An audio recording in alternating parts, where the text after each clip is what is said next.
नरोत्तम, भीमराव कॉलेजात आलाय. तयारीला लागा, शिकार आली आहे.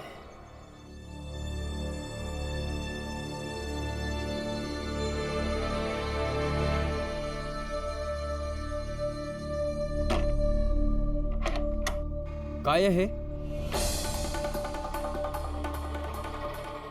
शत्रुत्व पत्करलंय तर निभवूया सुद्धा. कॉलेजमध्ये परत आलोय मी. आजपासून तुझं इथलं जगणं, राहणं, शिकणं सगळं अवघड होईल. हे बघा, तुम्ही विनाकारण भांडता आहात. तुम्हालाही माहिती आहे, तुमच्यामुळे मी कॉलेजला येणं बंदही करणार नाही, चाळीत राहणंही बंद करणार नाही आणि अभ्यासही करणं थांबवणार नाही.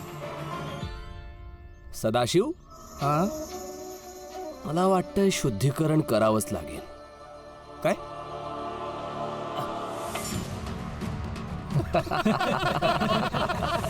चष्मा द्या मला. अरे एक मिनिट. सोडा सोडा सोडा मला.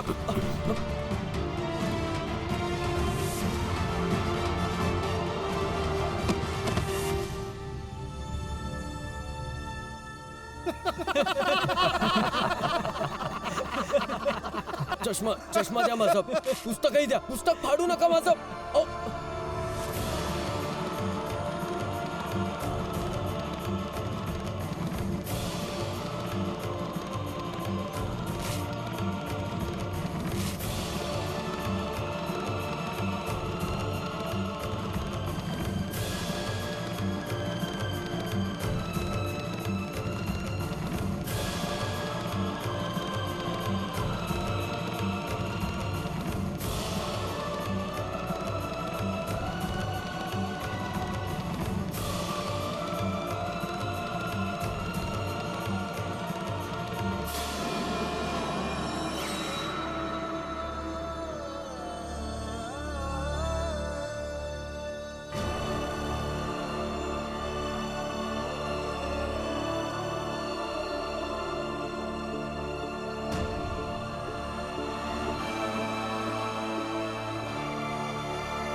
अरे वा, याला तर चष्म्याशिवाय सुद्धा दिसतंय. आणि जर का दिसत नसेल ना भीमराव, तर तुझ्या मनचक्षूच्या आधारे बघ. आपल्या जातीला ओळखून घे. जा, प्रिन्सिपलना माझी तक्रार करायची असेल तर कर. आणि प्रिन्सिपल जास्तीत जास्त काय करतील? कॉलेजातून काढतील ना. अरे मग काढू दे. प्रिन्सिपल किती जणांना कॉलेजातून काढणार आहेत? आणि तरी पण कॉलेजमधून काढण्यासाठी त्यांच्याकडे काय दुसरा उपाय आहेच नाही.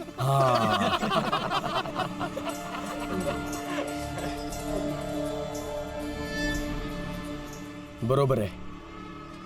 प्रिन्सिपल सर सुद्धा कॉलेजमधून किती जणांना काढतील. आता प्रिन्सिपल सरांकडे नाही जाणार, पोलीस स्टेशनमध्ये जाऊन तुम्हा सगळ्यांची कंप्लेंट करणार. कारण मी इथे अभ्यास करायला येतो, तुमच्यासारख्या लोकांसोबत वेळ घालवायला येत नाही.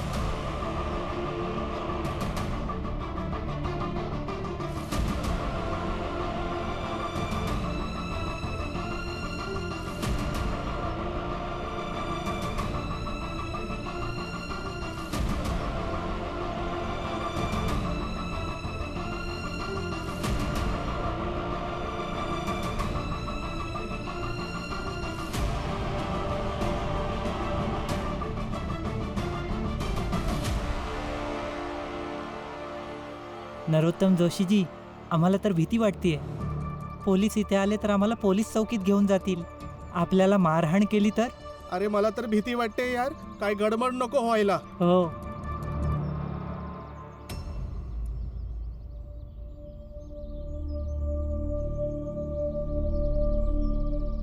अरे भीमराव, कुठे चाललास?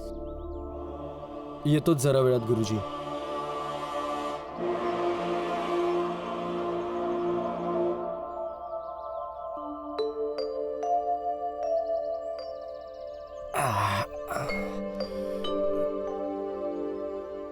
हे घे रामजी, खा.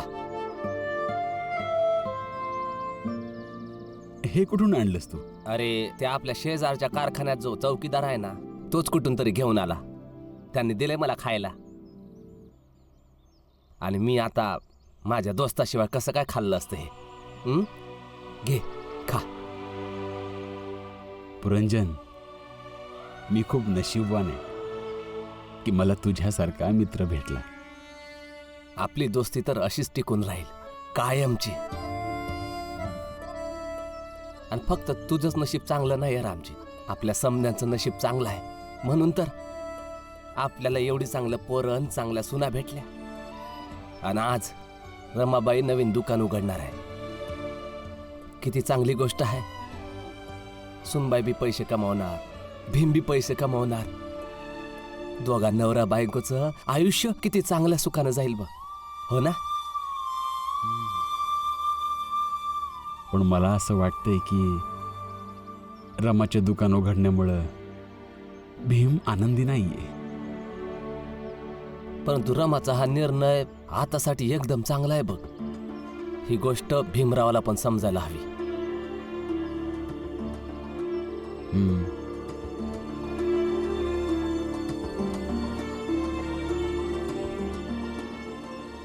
घे खा. हे घे. या सर. पहिलं आम्हाला प्रिन्सिपल सरांना भेटावं लागेल. त्यांच्या अनुमतीशिवाय आम्हाला कोणालाही कॉलेज कॅम्पसमधून अटक करता येणार नाही. प्रिन्सिपल सरांचं ऑफिस कुठे आहे? हे तिकडे या ना. या या सर, या इकडे. मे कम इन सर? कमी.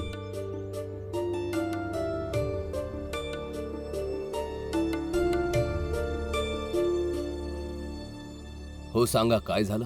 सर, यांनी एक कंप्लेंट नोंदवलेली आहे. इथल्या काही स्टुडंट्सनी याला जबरदस्ती मारहाण केली आणि याची पुस्तकं फाडली. कोणी केलं हे सगळं? नरोत्तम जोशी आणि त्याच्या मित्रांनी. नरोत्तम जोशी? कुठे आहे हा नरोत्तम जोशी? मी आत येऊ का सर?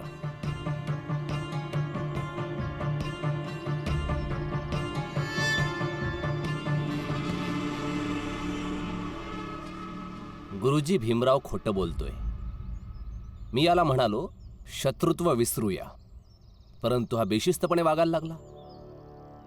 बघा, भांडणामध्ये माझ्या मित्रांना दुखापत झाली.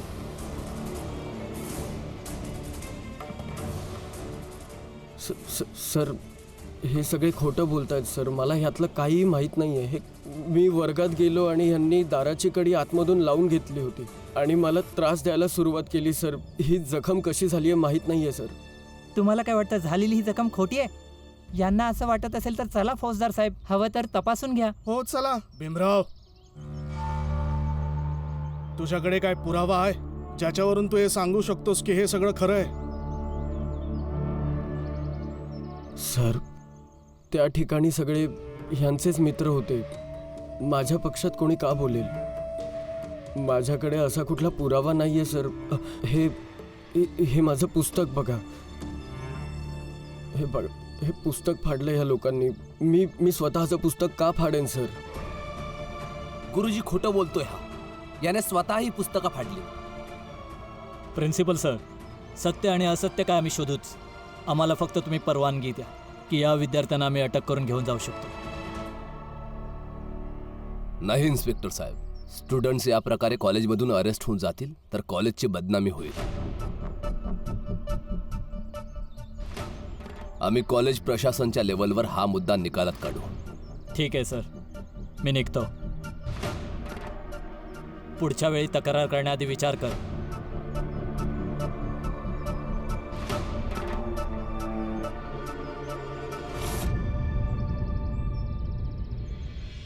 सर, मी खरंच सांगतोय. मी खोटं का बोलेन हे बघा. Shut up. तुला माहिती आहे कोणत्याही कॉलेजमध्ये पोलिसांचं येणं किती लाजिरवाणी बाब आहे?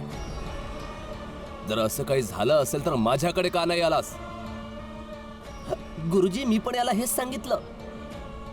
कुठलाही त्रास असेल तर प्रिन्सिपल सरांकडे जा. परंतु याने आमचं म्हणणंच ऐकलं नाही.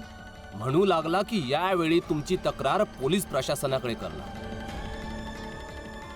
प्रिन्सिपल सर जास्तीत जास्त काय करतील? तुला कॉलेजमधून काढून टाकतील. यावेळी तुला मी खरा धडा शिकवणार. खोटं का बोलताय तुम्ही? एक तूच आहेस भीमराव जे खरं बोलतो.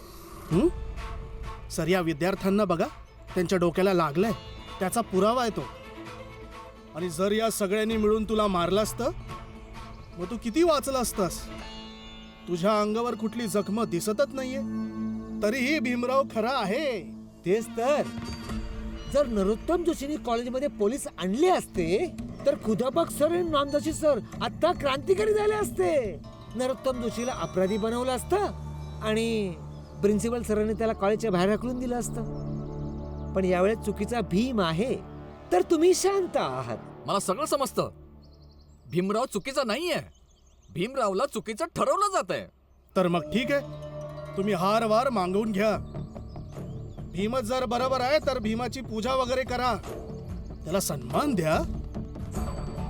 आणि गुरुजी, मागच्या वेळी जेव्हा मी चूक केली होती तर तुम्ही मला कॉलेजमधून काढून टाकलं होतं.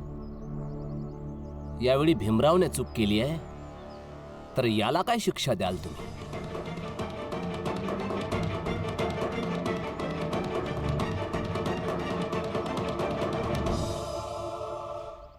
हे जे काही सांगतायत सगळं खोटं आहे. हे हे पुस्तक तुम्ही बघा ना. हे भीमराव कॉलेजमध्ये पोलिसांना बोलवणं चुकीचं आहे. आणि ही गोष्ट खोटी नाहीये की तू त्यांना बोलवलंयस. म्हणूनच तुला कॉलेजमधून 15 दिवसांकरता सस्पेंड केलं जात आहे.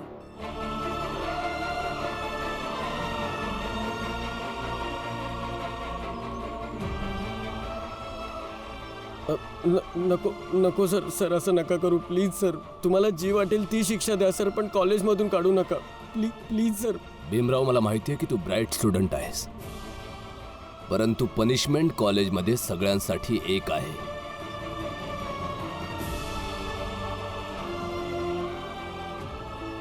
डिसिप्लिन नसेल तर टॅलेंट वाया जात असतं.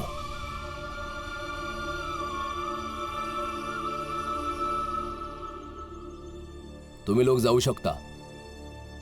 हो होय सर. होय सर.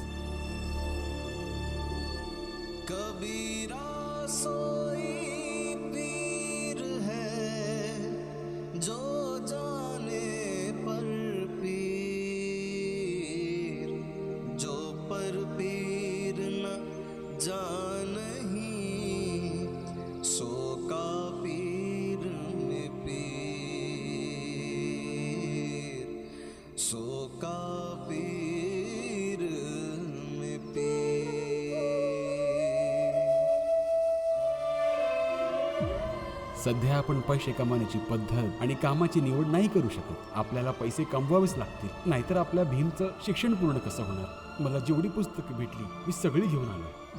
तर मग तू वर्गाच्या व्यतिरिक्तही अभ्यास शिकू शकशील. हे बघ, तुझी ही नवीन पुस्तकं एकदा बघून घे. जी जी तू बोललेलंस ती सगळी आहेत की नाही. की माझ्या नवऱ्याचं जे स्वप्न आहे ते पूर्ण करण्यासाठी मला जे करावं लागेल ते मी करेन. भीमराव, कॉलेजच्या गेटचा रस्ता माहिती आहे ना, की मी सोडायला येऊ?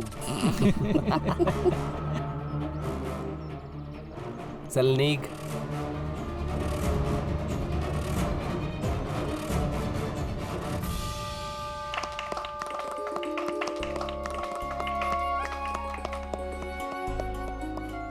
य बघा, आज खूप चांगला दिस आहे. आपल्या रमाचं चपलीचं दुकान उघडलं आहे. म्या तर टाळ्या नाही वाजवणार. कोणी माझ्या पोटावर लात मारल आणि म्या टाळ्या वाजव? बिलकुल नाही. जिग्नेश,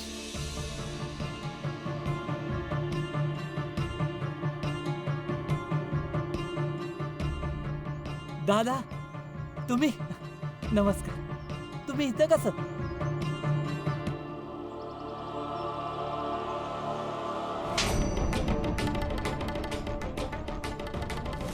सामान घेऊन घरी जा.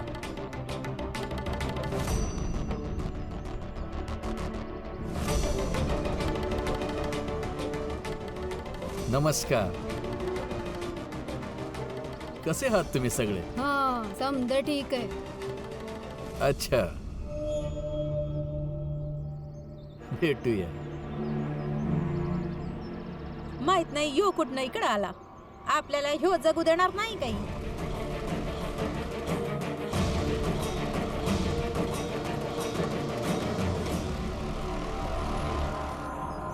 किल्ली कुठं ठेवली दादा? तू ना लहानपणापासून गाढव तो गाढवच आहेस. काही नाही बदललास. इतकी वर्ष मी इथे राहिलो. तुला काय वाटलं ह्या चाळीतल्या एकाला पण वाटलं नसेल की चप्पल शिवण्याचं दुकान उघडावं? पण मी कुणाला बी उघडू दिलं नाही. तेच नाही, जिथे मी काम करतो ना राजकोटमध्ये, तिथे येऊन बघ. संपूर्ण भागात माझ्या दुकानाशिवाय दुसरं दुकानच नाहीये. दादा, भीमराव आणि रामजी माझं काही चालूच देत नाही. मग काय करायचं म्या? अरे तुझ्या तर डोक्यात शेण भरलंय. मग कसं काय चालू देतील? आता बघ, आता मी आलोय ना, आता बघ माझं कसं चालणार नाही तर पळेल. कळलं? शोध. किल्ली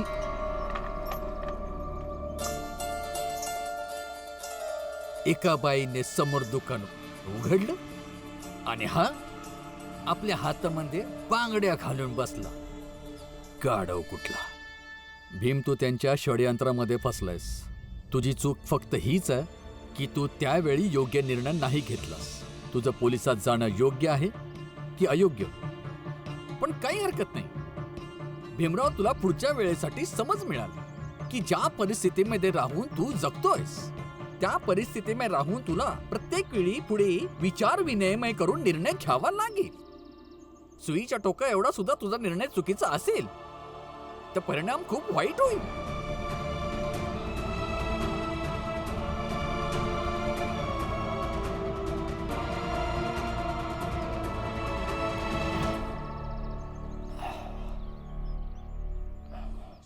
लक्ष्मी, तुला एक बोलायचं होतं. काय? बोला ना.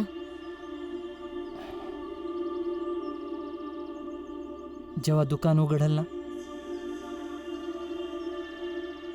तेव्हा तू पण रमासोबत थोडा वेळ तिथं बसत जा.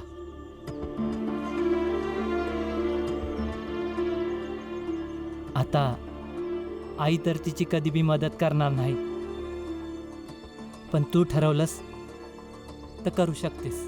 मी का करू मदत? तिचा नवरा कमवत नाही म्हणून ती दुकान खोलते. माझं तर कमवतो, मग मी का तिच्या दुकानात जाऊन काम करू?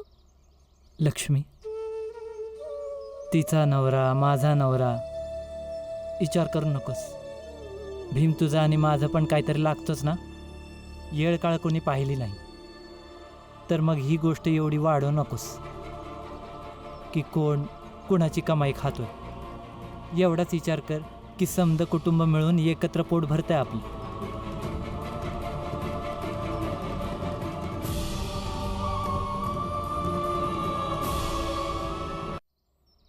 लक्ष्मी, मी तुला समजावू नाही शकत की भीम माझ्यासाठी काय आहे.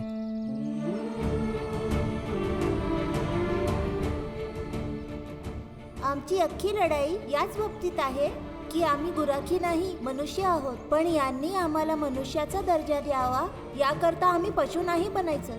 आणि कर्तव्य बजावताना जर स्वतःच्या अस्तित्वाचा अभिमानच संपून जाईल तर काय कामाचं हे कर्तव्य?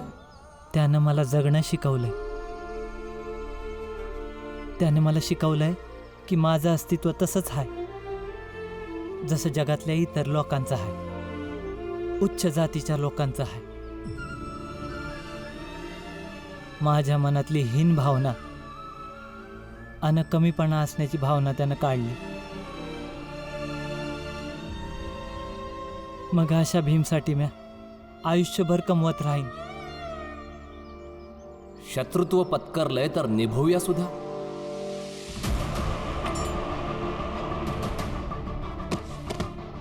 गुरुजी, भीमराव खोटं बोलतो.